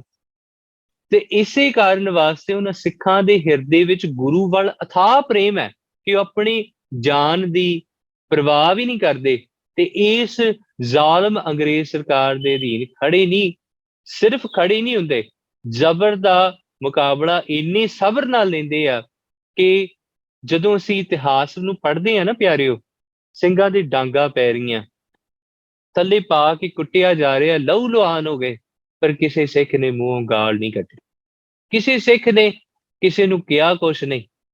ਉਹ ਸਿਰਫ ਆਪਣੀ ਸਿਦਕ ਦੀ ਤੇ ਸਬਰ ਦੀ ਪਰਿਭਾਸ਼ਾ ਘੜ ਰਹੇ ਸੀ ਕਿ ਤਾਂ ਕਿ ਆਉਣ ਵਾਲੀਆਂ ਪੀੜ੍ਹੀਆਂ ਇਸ ਤੋਂ ਸੇਧ ਲੈ ਸਕਣ ਕਿ ਉਹਨਾਂ ਬਹਾਦਰਾਂ ਨੇ ਆਪਣੇ ਸਿਦਕ ਨੂੰ ਨਿਭਾਇਆ ਕਿਸ ਤਰੀਕੇ। ਸਤਨਾਮ ਵਾਹਿਗੁਰੂ ਦਾ ਜਾਪ ਸਿੱਖ ਸੰਗਤ ਬਹਿ ਕੇ ਮੋਰਚੇ 'ਚ ਕਰਦੀ ਹੈ ਤੇ ਉਸ ਪਿਆਰੇ ਦਾ ਸ਼ੁਕਰ ਪੇ ਕਰਦੀ ਕਿ ਅਸੀਂ ਤੇਰੇ ਸਥਾਨ ਤੇ ਬੈਠੇ ਹਾਂ, ਅਸੀਂ ਹੁਣ ਮੋਰਚੇ ਨੂੰ ਛੱਡ ਕੇ ਨਹੀਂ ਜਾਣਾ। ਜੇ ਜਾਵਾਂਗੇ ਤੇ ਜਾਂ ਮੋਰਚੇ ਤੋਂ ਆਜ਼ਾਦ ਆਪ ਜੀ ਦੇ ਥਾਂ ਨੂੰ ਆਜ਼ਾਦ ਕਰਾ ਕੇ ਜਾਵਾਂਗੇ ਤੇ ਜਾਂ ਫਿਰ ਇਸ ਦੇਹੀ ਤੋਂ ਆਪਣੀ ਰੂਹ ਨੂੰ ਆਜ਼ਾਦ ਕਰਾ ਕੇ ਸ਼ਹੀਦ ਹੋ ਕੇ ਜਾਵਾਂਗੇ, ਪਰ ਅਸੀਂ ਏਦਾਂ ਨਹੀਂ ਮੁੜਦੇ ਵਾਪਸ। ਪਿਆਰਿਓ, ਮੈਂ ਆਪ ਜੀ ਨੂੰ ਇੱਕ ਘਟਨਾ ਸਾਂਝੀ ਕਰਨਾ ਚਾਹੁੰਦਾ। ਤਕਰੀਬਨ ਇਹ ਘਟਨਾ ਜਿਹੜੀ ਆ, ਇੱਕ ਕਾਟਨ ਮਿਸ਼ਨਰੀ ਸਕੂਲ ਦੀ ਆ ਅੰਮ੍ਰਿਤਸਰ ਸਾਹਿਬ ਦੇ ਵਿੱਚ। ਜਦੋਂ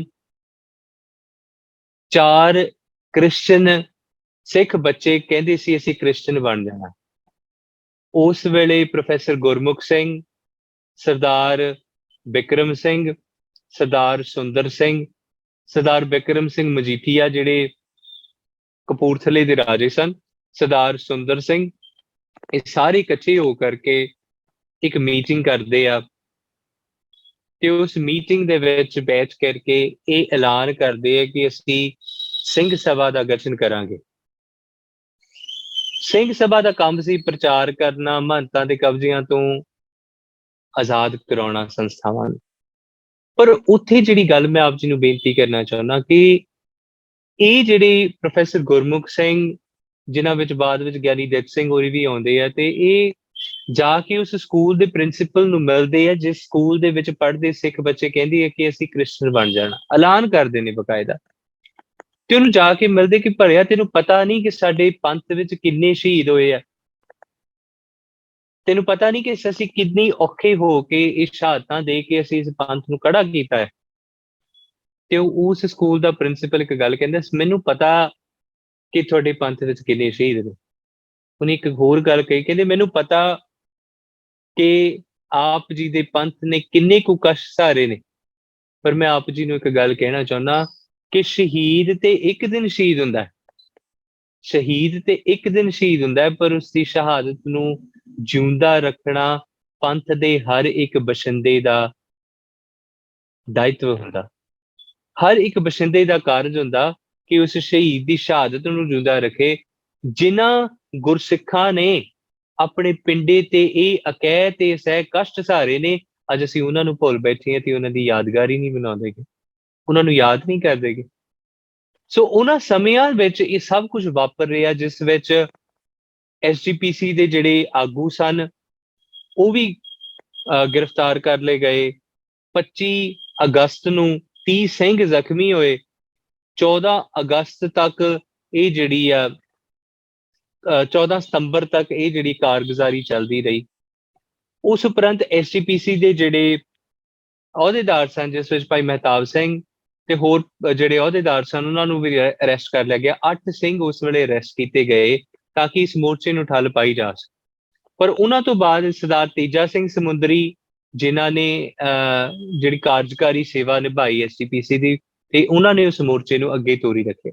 ਪਰ ਤੁਸੀਂ ਦੇਖੋ ਅੰਗਰੇਜ਼ ਸਰਕਾਰ ਦੀ ਇੰਨੀ ਬਦਨੀਤੀ, ਇੰਨੀ ਇਨਹਿਊਮਨ ਐਕਟੀਵਿਟੀ ਉਹਨਾਂ ਦੀ, ਕਿ ਜੇ ਕੋਈ ਮੋਰਚੇ ਵਿੱਚ ਰਸਦ ਪਹੁੰਚਾ ਰਿਹਾ ਤੇ ਉਸ ਰਸਦ ਨੂੰ ਵੀ ਇਹਨਾਂ ਨੇ ਬੰਦ ਕਰ ਦਿੱਤਾ, ਜਿਹੜੀ ਨਾਲ ਦੇ ਪਿੰਡਾਂ ਦੇ ਸਿੱਖ ਲਿਆ ਰਹੇ ਸੀ।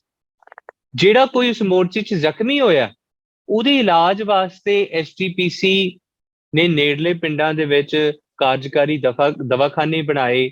ਉੱਥੇ ਸਰਜਨ, ਕੰਪਾਊਂਡਰ, ਨਰਸਿਸ, ਇਹ ਸਾਰਿਆਂ ਦਾ ਪ੍ਰਬੰਧ ਕੀਤਾ ਗਿਆ, ਡਾਕਟਰਾਂ ਦਾ ਪ੍ਰਬੰਧ ਕੀਤਾ ਗਿਆ, ਤਾਂ ਜੋ ਉਹਨਾਂ ਦੀ ਸੇਵਾ ਸੰਭਾਲ ਕੀਤੀ ਜਾ ਸਕੇ। ਪਰ ਇਸ ਸਾਰੀਆਂ ਚੀਜ਼ਾਂ ਵਿੱਚ ਜਿਹੜੀ ਅੰਗਰੇਜ਼ ਸਰਕਾਰ ਹੈ, ਉਹ ਬਿਲਕੁਲ ਨਾ ਟਲੀ ਤੇ ਉਹ ਆਪਣੇ ਮਾੜੇ ਕਾਰਜਾਂ ਨੂੰ ਜਾਰੀ ਰੱਖਿਆ ਉਹਨੇ। ਤੇ ਨਾਲ ਹੀ ਇੱਕ ਬੀਬੀ ਲਾਭ ਕੌਰ, ਜਿਹੜੀ ਸਰਦਾਰ ਅਰਜਨ ਸਿੰਘ ਦੀ ਘਰਵਾਲੀ, ਉਹਨੂੰ ਉਹ ਜਲ ਲੈ ਕੇ ਜਾ ਰਹੀ ਸੀ ਆਪਣੇ ਸਿਰ ਦੇ ਉੱਪਰ, ਘੜੇ ਦੇ ਵਿੱਚ ਪਾਣੀ ਭਰ ਕੇ, ਉਹਨਾਂ ਪਿਆਰੇ ਗੁਰਸਿੱਖਾਂ ਵਾਸਤੇ ਜਿਹੜੇ ਉੱਥੇ ਬੈਠ ਕੇ ਸੇਵਾ ਕਰ ਰਹੇ ਆ ਮੋਰਚੇ ਦੇ ਵਿੱਚ। ਤੇ ਬੀਬੀ ਲਾਭ ਕੌਰ ਸਿਰ ਤੇ ਘੜਾ ਚੁੱਕ ਕੇ ਲੈ ਕੇ ਜਾਂਦੀ, ਤੇ ਇੱਕ ਅੰਗਰੇਜ਼ ਸਿਪਾਹੀ ਉਸ ਬੀਬੀ ਦੇ ਕੇਸਾਂ ਨੂੰ ਫੜਦਾ। ਦੇਖੋ ਕੇਸ ਸਿੱਖ ਵਾਸਤੇ ਕਿੰਨੇ ਕੁ ਪਵਿੱਤਰ ਨੇ। ਕੇਸਾਂ ਨੂੰ ਫੜਦਾ ਤੇ ਕੇਸਾਂ ਨੂੰ ਫੜ ਕੇ ਉਸ ਬੀਬੀ ਨੂੰ ਧੂ ਕੇ ਹੇਠਾਂ ਜ਼ਮੀਨ ਤੇ ਸੁੱਟਿਆ ਜਾਂਦਾ ਤੇ ਉਹਨੂੰ ਡਾਂਗਾਂ ਨਾਲ ਕੁੱਟਿਆ ਜਾਂਦਾ। ਉਹ ਜਿਹੜਾ ਘੜਾ ਸੀ ਟੁੱਟ ਜਾਂਦਾ, ਜਲ ਖਿੱਲਰ ਜਾਂਦਾ, ਤੇ ਉਹ ਬੀਬੀ ਦੇ ਗੰਭੀਰ ਚੋਟਾਂ ਆਈਆਂ ਤੇ ਉਸ ਨੂੰ ਬਾਅਦ ਵਿੱਚ ਹਸਪਤਾਲ ਦਾਖਲ ਕਰਾਇਆ ਜਾਂਦਾ। ਇਸ ਘਟਨਾ ਤੋਂ ਬਾਅਦ ਵੀ ਸਾਡੇ ਪੰਥ ਦੀਆਂ ਬੀਬੀਆਂ ਦਾ ਸਿਦਕ ਇੰਨਾ ਦ੍ਰਿੜ ਹੈ ਨਾ ਪਿਆਰਿਓ, ਉਹਨਾਂ ਜਾ ਕੇ ਸ੍ਰੀ ਅਕਾਲ ਤਖਤ ਸਾਹਿਬ ਦੇ ਜਥੇਦਾਰ ਨੂੰ ਬੇਨਤੀ ਕੀਤੀ ਕਿ ਸਾਨੂੰ ਆਗਿਆ ਦਿਓ, ਅਸੀਂ ਬੀਬੀਆਂ ਦਾ ਜਥਾ ਲੈ ਕੇ ਮੋਰਚੇ 'ਚ ਗ੍ਰਿਫਤਾਰੀਆਂ ਦੇਣ ਵਾਸਤੇ ਜਾਣਾ ਚਾਹੁੰਦੇ, ਸਾਨੂੰ ਆਗਿਆ ਦਿਓ, ਅਸੀਂ ਆਪਣੇ ਭਰਾਵਾਂ ਨਾਲ ਖੜ ਕੇ ਇਸ ਇਤਿਹਾਸ ਦੀ ਲੜੀ ਵਿੱਚ ਆਪਣਾ ਯੋਗਦਾਨ ਪਾਉਣਾ ਚਾਹੁੰਦੇ। ਪਰ ਸ੍ਰੀ ਅਕਾਲ ਤਖਤ ਸਾਹਿਬ ਦੇ ਜਥੇਦਾਰ ਨੇ ਤੇ ਐਸਜੀਪੀਸੀ ਦੇ ਪ੍ਰਧਾਨ, ਉਹਨਾਂ ਨੇ ਆਗਿਆ ਨਾ ਦਿੱਤੀ, ਇਸ ਗੱਲ ਨੂੰ ਜਾਣਦਿਆਂ ਕਿ ਇਹ ਜਿਹੜੀ ਗੱਲ ਆ, ਅੰਗਰੇਜ਼ ਸਰਕਾਰ ਕਿਸੇ ਵੀ ਹੱਦ ਤੱਕ ਬਦਨੀਤ ਹੋ ਸਕਦੀ, ਕਿਸੇ ਵੀ ਕੰਮ ਨੂੰ ਮਾੜੇ ਤੌਰ ਤੇ ਅੰਜਾਮ ਦੇ ਸਕਦੀ ਹੈ। ਇਸ ਕਰਕੇ ਉਹਨਾਂ ਨੇ ਦੂਰਅੰਦੇਸ਼ੀ ਕਰਕੇ ਬੀਬੀਆਂ ਦੇ ਜਥੇ ਨੂੰ ਆਗਿਆ ਨਹੀਂ। ਪਰ ਇਹ ਸਭ ਕੁਛ ਜਿਹੜਾ ਵਾਪਰ ਰਿਹਾ ਸੀ, ਉਹਨਾਂ ਸਮਿਆਂ ਵਿੱਚ ਮੀਡੀਆ ਦਾ ਬੜਾ ਭੈੜਾ ਰੋਲ ਰਿਹਾ, ਕਿਉਂਕਿ ਸਰਕਾਰ ਦੇ ਵਿਰੁੱਧ ਕੋਈ ਬੋਲ ਨਹੀਂ ਸੀ ਸਕਦਾ ਉਸ ਸਮੇਂ। ਪਰ ਫਿਰ ਵੀ ਕੁਝ ਏਦਾਂ ਦੇ ਆਗੂ ਸਨ ਹਿੰਦੁਸਤਾਨ ਦੀ ਧਰਤੀ ਵਿੱਚ, ਜਿਨ੍ਹਾਂ ਨੇ ਆ ਕਰਕੇ ਨਾਲ ਖੜ ਕੇ ਸਿੱਖਾਂ ਦੇ ਮੋਢਿਆਂ ਦੇ ਨਾਲ ਮੋਢਾ ਜੋੜਿਆ। ਉਸ ਵਿੱਚ ਮਦਨ ਮੋਹਨ ਮਾਲਵੀਏ ਤੇ ਨਾਲ ਜਿਹੜੇ ਕਾਂਗਰਸ ਦੇ ਉਸ ਵੇਲੇ ਦੇ ਕਈ ਅਹੁਦੇਦਾਰ, ਇਹਨਾਂ ਸਾਰਿਆਂ ਨੇ 3 ਸਤੰਬਰ ਨੂੰ ਸਿੰਘਾਂ ਦੇ ਜਥੇ ਦੇ ਨਾਲ ਮੋਰਚੇ ਵਿੱਚ ਸ਼ਾਮਲ ਹੋਣ ਦਾ ਫੈਸਲਾ ਕੀਤਾ ਕਿ ਅਸੀਂ ਇਹਨਾਂ ਦੇ ਨਾਲ ਜਾ ਕੇ ਅਸੀਂ ਵੀ ਗ੍ਰਿਫਤਾਰੀਆਂ ਦੇਵਾਂਗੇ। ਤੇ ਉਹਦੇ ਵਿੱਚ ਚੀਫ ਖਾਲਸਾ ਦੀਵਾਨ ਦੇ ਅਹੁਦੇਦਾਰ ਵੀ ਸਨ। ਹੁਣ ਅੰਗਰੇਜ਼ਾਂ ਨੂੰ ਇਸ ਗੱਲ ਦਾ ਪਤਾ ਸੀ ਕਿ ਜੇ ਇਹਨਾਂ ਦੇ ਉੱਪਰ ਲਾਠੀਆਂ ਚਲਾਈਆਂ ਗਈਆਂ ਜਾਂ ਇਹਨਾਂ ਨੂੰ ਜ਼ਖਮੀ ਕੀਤਾ ਗਿਆ, ਤੇ ਇਹ ਗੱਲ ਜਿਹੜੀ ਆ ਇਹ ਬਹੁਤ ਦੇਸ਼ ਦੇ ਭਰ ਮਾੜਾ ਅਸਰ ਪਾਵੇਗੀ, ਤੇ ਇਹ ਜਿਹੜਾ ਵੱਡਾ ਵਿਦਰੋਹ ਬਣ ਸਕਦਾ। ਇਸ ਕਰਕੇ ਉਹਨਾਂ ਨੇ ਉਹਨਾਂ ਨੂੰ ਕੁਛ ਨਹੀਂ ਕਿਹਾ, ਉਹਨਾਂ ਨੂੰ ਜਾਣ ਦਿੱਤਾ। ਰਸਤੇ 'ਚ ਜਦੋਂ ਅੰਮ੍ਰਿਤਸਰ ਸਾਹਿਬ ਤੋਂ ਤੁਰੇ ਆ ਗੁਰੂ ਕਾ ਬਾਗ ਵਾਸਤੇ, ਪਰ ਰਸਤੇ ਵਿੱਚ ਹੋਰ ਜਿਹੜੇ ਸਿੱਖ ਸਨ ਉਹ ਵੀ ਉਹਨਾਂ ਦੇ ਨਾਲ ਹੋਰ ਜੁੜਦੇ ਗਏ ਤੇ ਉਹ ਗੁਰੂ ਕਾ ਬਾਗ ਮੋਰਚੇ 'ਚ ਪਹੁੰਚੇ। ਜਦੋਂ ਪਹੁੰਚੇ ਤੇ ਉਹਨਾਂ ਨੇ ਇੱਥੇ ਦੇਖਿਆ ਕਿ ਕੀ ਉਸ ਵੇਲੇ ਦਾ ਮਾੜਾ ਵਿਹਾਰ ਅੰਗਰੇਜ਼ ਸਰਕਾਰ ਨੇ ਕੀਤਾ। ਕੋਈ ਸਿੱਖਾਂ ਦਾ ਪੈਰ ਜ਼ਖਮੀ ਆ, ਕਿਸੇ ਦੇ ਪਿੱਠ ਤੇ ਲਾਠੀਆਂ ਪਈਆਂ ਨੇ, ਕਿਸੇ ਦੇ ਸਿਰ ਤੇ ਡਾਂਗਾਂ ਮਾਰੀਆਂ ਗਈਆਂ, ਕਿਸੇ ਦੇ ਹੱਥ ਤੋਂ ਲਹੂ ਵਹਿ ਰਿਹਾ, ਕਿਸੇ ਦੀ ਅੱਖ ਭੰਨੀ ਗਈ, ਕਿਸੇ ਦੇ ਮੁੱਖ ਤੇ ਕਿਸੇ ਦੀ ਨੱਕ ਟੁੱਟੀ। ਇੰਨਾ ਕੁਝ ਉਸ ਵੇਲੇ ਉਹਨਾਂ ਦੇਖਿਆ ਤੇ ਉਹਨਾਂ ਨੇ ਜਾ ਕਰਕੇ ਅੰਗਰੇਜ਼ ਸਰਕਾਰ ਨੂੰ ਇੱਕ ਗੱਲ ਪ੍ਰੈਸ ਵਿੱਚ ਵੀ ਕਹੀ, ਤੇ ਇਹ ਗੱਲ ਉਹਨਾਂ ਜਾ ਕਰਕੇ ਕਹੀ ਕਿ ਇਹ ਕਾਲਾ ਦੌਰ ਲਿਖਿਆ ਜਾ ਰਿਹਾ, ਇਹ ਅੰਗਰੇਜ਼ ਸਰਕਾਰ ਦੀ ਬਦਨੀਤੀ ਹੈ, ਜਿਸ ਕਾਰਨ ਕਰਕੇ ਸਿੰਘਾਂ ਨੂੰ ਇੰਨੀ ਤਸ਼ੱਦਦਾਂ ਦਾ ਸਾਹਮਣਾ ਕਰਨਾ ਪੈ ਰਿਹਾ। ਇਸ ਉਪਰੰਤ 12 ਸਤੰਬਰ 1922 ਨੂੰ ਇੱਕ ਈਸਾਈ ਪਾਦਰੀ ਉਹ ਵੀ ਜਾਂਦਾ ਹੈ ਹਸਪਤਾਲਾਂ ਦੇ ਵਿੱਚ। ਜਿਹੜੇ ਸਿੱਖ ਉਸ ਵੇਲੇ ਹਸਪਤਾਲਾਂ ਦੇ ਵਿੱਚ ਇਲਾਜ ਅਧੀਨ ਸਨ, ਉਹਨਾਂ ਨੂੰ ਜਾ ਕੇ ਮਿਲਦਾ ਹੈ ਤੇ ਉਹ ਇੱਕ ਗੱਲ ਕਹਿੰਦਾ ਪ੍ਰੈਸ ਦੇ ਵਿੱਚ ਆ ਕੇ ਬਾਅਦ ਵਿੱਚ। ਉਹਦਾ ਨਾਮ ਸੀ C.F. ਐਂਡਰਿਊਜ਼। ਉਹ ਐਂਗੋਲੀਅਨ ਚਰਚ ਦਾ ਪਾਸਟਰ ਸੀ ਤੇ ਉਹ ਗੱਲ ਕਹਿੰਦਾ ਜਾ ਕੇ ਕਿ ਮੈਂ ਗੁਰੂ ਕਾ ਬਾਗ ਮੋਰਚੇ 'ਚ ਹਜ਼ਾਰਾਂ ਜੀਸਸ ਨੂੰ ਸੂਲੀ ਤੇ ਟੰਗਦਾ ਦੇਖਿਆ। ਕਹਿੰਦੇ ਇਹ ਜਿਹੜੀ ਆ ਇਹ ਅੰਗਰੇਜ਼ ਸਰਕਾਰ ਦੀ ਇਨਹਿਊਮਨ ਐਕਟੀਵਿਟੀ ਆ। ਕਹਿੰਦੇ ਇਹ ਕੋਈ ਇਨਸਾਨ ਦੇ ਨਾਲ ਇਦਾਂ ਦਾ ਵਿਹਾਰ ਕਰ ਹੀ ਨਹੀਂ ਸਕਦਾ। ਜਾਨਵਰਾਂ ਵਰਗਾ ਵਰਤਾਓ ਸਿੱਖਾਂ ਨਾਲ ਕੀਤਾ ਗਿਆ ਉਸ ਵੇਲੇ ਦੀ ਅੰਗਰੇਜ਼ ਸਰਕਾਰ ਵੱਲੋਂ। ਹੁਣ ਇਹ ਜਦੋਂ ਸਾਰਾ ਕੁਝ ਵਾਪਰ ਰਿਹਾ ਤੇ ਇਹਨਾਂ ਸਮਿਆਂ ਵਿੱਚ ਹੁਣ ਇਹ ਗੱਲ ਚਾਰੋਂ ਪਾਸੇ ਫੈਲ ਗਈ ਕਿ ਅੰਗਰੇਜ਼ ਸਰਕਾਰ ਹੁਣ ਇਸ ਮੋਰਚੇ ਨੂੰ ਖਤਮ ਕਰਨਾ ਚਾਹੁੰਦੀ ਹੈ, ਕਿਉਂਕਿ ਉਹ ਨਹੀਂ ਚਾਹੁੰਦੀ ਕਿ ਇਹ ਵੱਡਾ ਵਿਦਰੋਹ ਹੋਰ ਵੱਡਾ ਬਣ ਕੇ ਉਹਨਾਂ ਦੇ ਸਾਹਮਣੇ ਚੁਣੌਤੀ ਬਣ ਕੇ ਆ ਜਾਵੇ। ਸੋ ਉਹਨਾਂ ਨੇ ਕੀ ਕੀਤਾ, ਉਹਨਾਂ ਨੇ ਇੱਕ ਵਿਉਂਤ ਕੀਤੀ ਕਿ ਅਸੀਂ ਕਿਸੇ ਤਰੀਕੇ ਇਹ ਜਿਹੜਾ ਕੰਮ ਹੈ ਇਹ ਨਿਬੇੜ ਲਈਏ। ਉਹਨਾਂ ਸਮਿਆਂ ਦੇ ਵਿੱਚ ਹੀ ਜਿਹੜੇ ਸਿੱਖ ਕੈਦੀ ਸਨ ਉਹਦੇ ਵਿੱਚੋਂ 700 ਕੈਦੀ ਇੱਕ ਵਾਰੀ, 400 ਕੈਦੀ ਇੱਕ ਵਾਰੀ ਅਟਕ ਦੀ ਜੇਲ੍ਹ ਵਿੱਚ ਭੇਜੇ ਗਏ। ਜਦੋਂ ਅਟਕ ਦੀ ਜੇਲ੍ਹ ਵਿੱਚ, ਜਿਹੜਾ ਅਟਕ ਪਾਕਿਸਤਾਨ ਦੇ ਵਿੱਚ ਹੈ ਹੁਣ, ਉੱਥੇ ਜਦੋਂ ਭੇਜੇ ਗਏ ਤੇ ਤਕਰੀਬਨ 30 ਅਕਤੂਬਰ ਦੀ ਘਟਨਾ ਹੈ, ਜਿਹੜਾ 30 ਅਕਤੂਬਰ 1922 ਨੂੰ 400 ਸਿੰਘਾਂ ਦੇ ਜਥੇ ਨੂੰ ਰੇਲ ਗੱਡੀ ਦੇ ਮਾਧਿਅਮ ਰਾਹੀਂ ਜਦੋਂ ਅਟਕ ਦੀ ਜੇਲ੍ਹ ਭੇਜਿਆ ਜਾ ਰਿਹਾ ਸੀ ਤੇ ਉਸ ਰੇਲ ਗੱਡੀ ਨੇ ਹਸਨ ਅਬਦਾਲ ਸਟੇਸ਼ਨ ਤੋਂ ਲੰਘਣਾ ਸੀ ਪਾਕਿਸਤਾਨ ਦੇ ਵਿੱਚ ਜਿਹੜਾ। ਉੱਥੋਂ ਦੇ ਸਿੱਖਾਂ ਨੇ ਮਿਲ ਕਰਕੇ ਗੱਲ ਕਹੀ ਬਈ ਅਸੀਂ ਆਪਣੇ ਗੁਰਸਿੱਖ ਭਰਾਵਾਂ ਨੂੰ ਲੰਗਰ ਪ੍ਰਸ਼ਾਦਾ ਛਕਾਉਣਾ ਚਾਹੁੰਦੇ ਹਾਂ। ਬਈ ਪ੍ਰਸ਼ਾਦਾ ਛਕਣ ਦਾ ਹੱਕ ਤੇ ਸਾਰਿਆਂ ਨੂੰ ਆ ਤੇ ਇਹ ਤੇ ਗੁਰੂ ਨਾਨਕ ਦਾ ਲੰਗਰ ਹੈ ਤੇ ਅਸੀਂ ਇਹਨਾਂ ਨੂੰ ਪ੍ਰਸ਼ਾਦਾ ਛਕਾਏ ਬਿਨਾਂ ਇੱਥੋਂ ਤੋਰਨਾ ਨਹੀਂ ਚਾਹੁੰਦੇ, ਕਿਉਂਕਿ ਕਈ ਦਿਨਾਂ ਦੇ ਭੁੱਖੇ, ਕਈ ਦਿਨ ਲੰਘ ਜਾਂਦੇ ਤੇ ਅੰਗਰੇਜ਼ ਸਰਕਾਰ ਇਹਨਾਂ ਨੂੰ ਭੋਜਨ ਦਿੰਦੀ ਨਹੀਂ ਪਤਾ, ਪਰ ਅਸੀਂ ਇਹਨਾਂ ਨੂੰ ਭੋਜਨ ਛਕਾਉਣਾ ਚਾਹੁੰਦੇ। ਉਹਨਾਂ ਨੇ ਅਰਜ਼ ਜਿਹੜੀ ਹੈ ਪਾਈ ਰੇਲਵੇ ਦੇ ਵਿੱਚ, ਪਰ ਉਹਨਾਂ ਨੇ ਇਜਾਜ਼ਤ ਨਾ ਦਿੱਤੀ ਤੇ ਡਰਾਈਵਰ ਜਿਹੜਾ ਸੀ ਉਹਨੂੰ ਸਖਤ ਹਦਾਇਤਾਂ ਸੀ ਕਿ ਹਸਨ ਅਬਦਾਲ ਸਟੇਸ਼ਨ ਤੇ ਗੱਡੀ ਨੂੰ ਰੋਕਣਾ ਹੀ ਨਹੀਂ ਹੈ।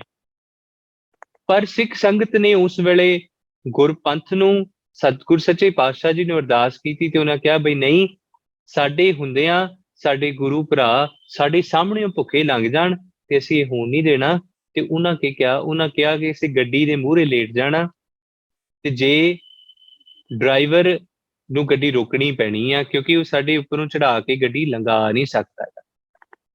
ਹੁਣ ਉਸ ਵੇਲੇ ਇਹ ਵਿਉਂਤਬੰਦੀ ਬਣਾਈ ਤੇ ਉਹਦੇ ਵਿੱਚ ਬੱਚੇ, ਬੀਬੀਆਂ, ਬਜ਼ੁਰਗ ਇਹ ਸਾਰੇ ਰੇਲ ਦੀਆਂ ਪਟੜੀਆਂ ਤੇ ਲੇਟ ਗਏ ਤੇ ਅੱਗੇ ਸਭ ਤੋਂ ਅੱਗੇ ਭਾਈ ਪ੍ਰਤਾਪ ਸਿੰਘ ਤੇ ਭਾਈ ਕਰਮ ਸਿੰਘ ਇਹ ਲੇਟ ਗਏ, ਜਵਾਨ ਸਨ।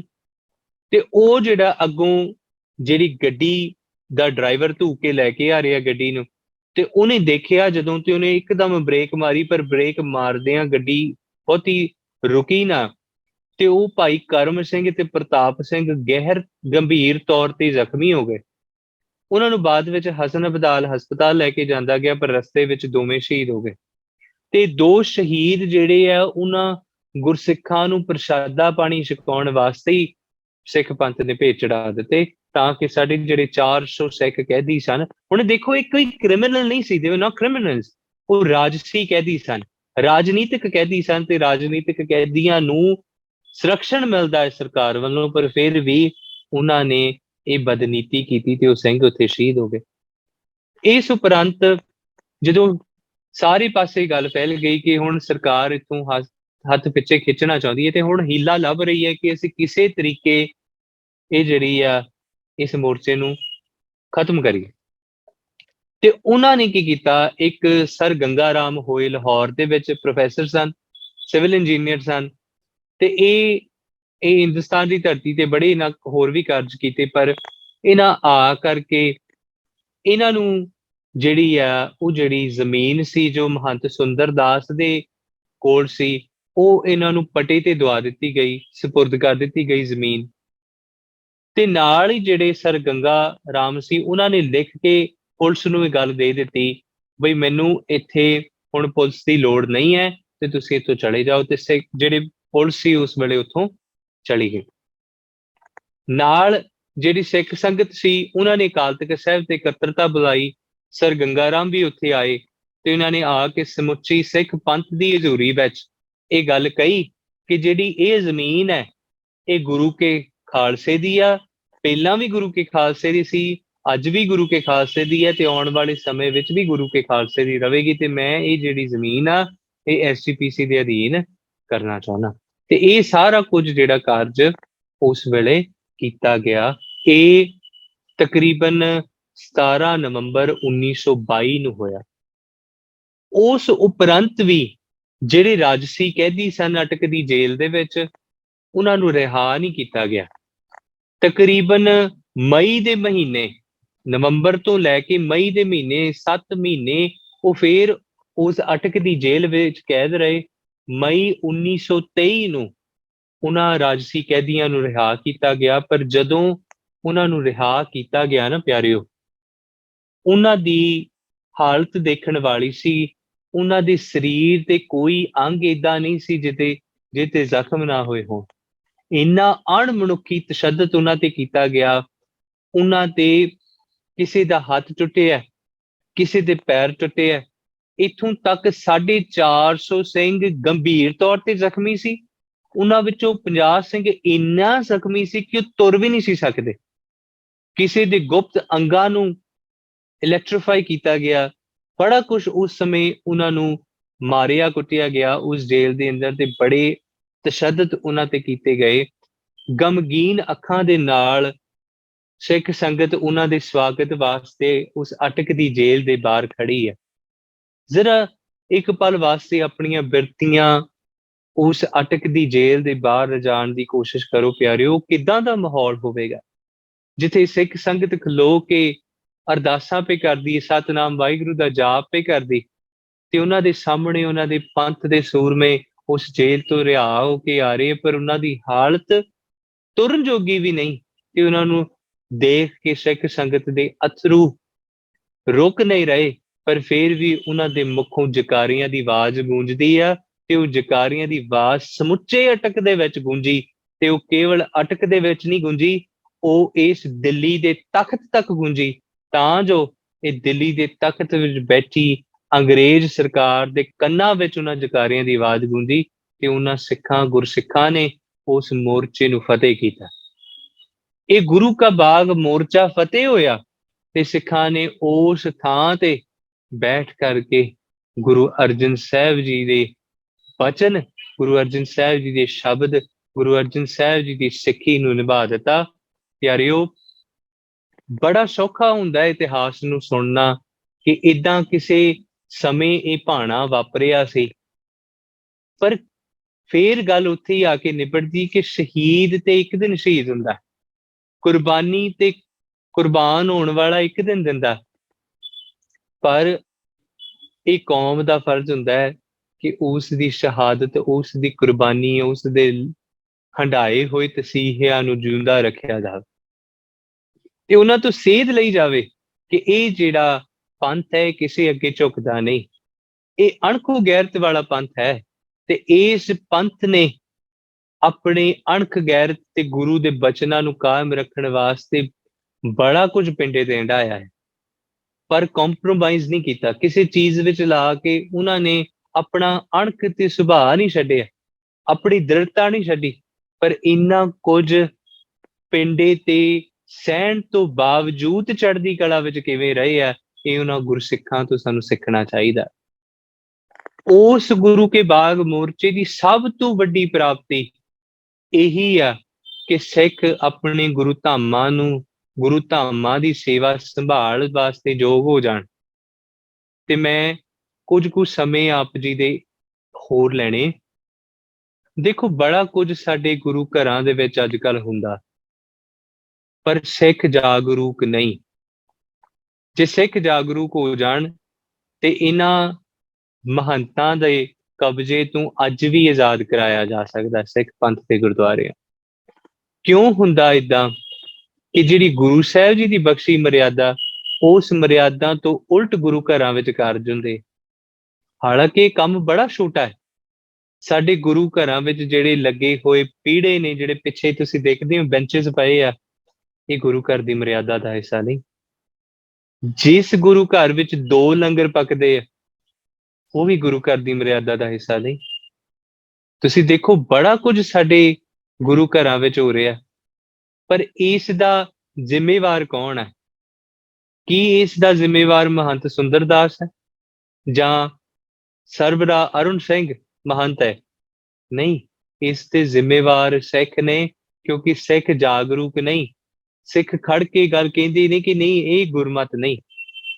ਉਹਨਾਂ ਨੂੰ ਇਸ ਗੱਲ ਦਾ ਅੰਦਾਜ਼ਾ ਨਹੀਂ ਕਿ ਗੁਰਮਤ ਹੈ ਕੀ। ਸੋ ਅਸੀਂ ਖੋਜੀ ਬਣੀਏ, ਗੁਰਮਤ ਨੂੰ ਸਮਝੀਏ, ਗੁਰਮਤ ਨੂੰ ਪੜ੍ਹੀਏ, ਤੇ ਜਦੋਂ ਪੜ੍ਹ ਕੇ ਅੱਜ ਕੋਈ ਕੀਰਤਨੀਆ ਸਿੰਘ ਬਹਿ ਕੇ ਕਿਸੇ ਕੀਰਤਨ ਨੂੰ ਦੇ ਸ਼ਬਦ ਨੂੰ ਗੁਰਬਾਣੀ ਨੂੰ ਕਿਸੇ ਗਾਣੇ ਦੀ ਧੁਨ ਤੇ ਵਜਾਉਂਦਾ ਹੈ, ਤੇ ਅਸੀਂ ਬਹਿ ਕੇ ਉਹਨੂੰ ਸੁਣ ਕੇ ਘਰ ਆ ਜਾਂਦੇ ਹਾਂ, ਤੇ ਇਹਦੇ ਵਿੱਚ ਉਸ ਗਾਉਣ ਵਾਲੇ ਦੀ ਗਲਤੀ ਨਹੀਂ, ਸਾਡੀ ਗਲਤੀ ਹੈ।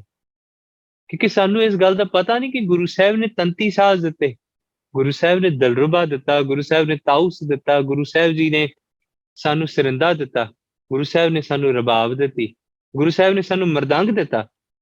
ਇਹ ਸਭ ਕੁਝ ਗੁਰੂ ਸਾਹਿਬ ਨੇ ਸਾਨੂੰ ਜੋੜੀ ਦਿੱਤੀ। ਇਹ ਸਭ ਕੁਝ ਜਿਹੜਾ ਗੁਰੂ ਸਾਹਿਬ ਨੇ ਸਾਡੀ ਝੋਲੀ ਵਿੱਚ ਪਾਇਆ ਆ, ਪਰ ਅਸੀਂ ਅਵੇਸਲੇ ਹੋ ਗਏ ਤੇ ਅਸੀਂ ਅੰਗਰੇਜ਼ਾਂ ਦੀ ਬਣਾਈ ਸਾਜ਼ ਹਾਰਮੋਨੀਅਮ ਨੂੰ ਗੁਰਪੰਥ ਵਿੱਚ ਜਗ੍ਹਾ ਦੇ ਦਿੱਤੀ। ਠੀਕ ਹੈ, ਸਾਜ਼ ਸਾਰੇ ਚੰਗੇ ਆ, ਪਰ ਜੋ ਮਰਿਆਦਾ ਗੁਰੂ ਸਾਹਿਬ ਜੀ ਨੇ ਲਾਗੂ ਕੀਤੀ ਅਸੀਂ ਉਹ ਕਿਉਂ ਨਹੀਂ ਸੁਣਦੇਗੇ?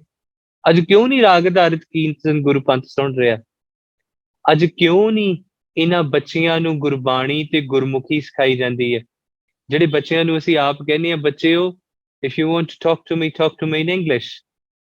Why do you want your kids to know English? ਕੀ ਪੰਜਾਬੀ ਦੇ ਵਿੱਚ ਕੋਈ ਘਾਟ ਹੈ? ਨਹੀਂ ਪਿਆਰਿਓ। ਹਾਂ, ਪਹਿਲਾਂ ਸਾਡਾ ਬੱਚਾ ਪੰਜਾਬੀ ਵਿੱਚ ਨਿਪੁੰਨ ਹੋਵੇ, ਉਸ ਤੋਂ ਉਪਰੰਤ ਜਰਮਨ ਸਿੱਖੇ, ਫਰੈਂਚ ਸਿੱਖੇ, ਅੰਗਰੇਜ਼ੀ ਸਿੱਖੇ, ਫਾਰਸੀ ਸਿੱਖੇ, ਸਭ ਸਿੱਖੇ, ਪਰ ਉਸ ਵਾਸਤੇ ਉਹਨੂੰ ਪੰਜਾਬੀ ਦਾ ਮੁੱਢ ਸਿੱਖਣਾ ਪਵੇਗਾ।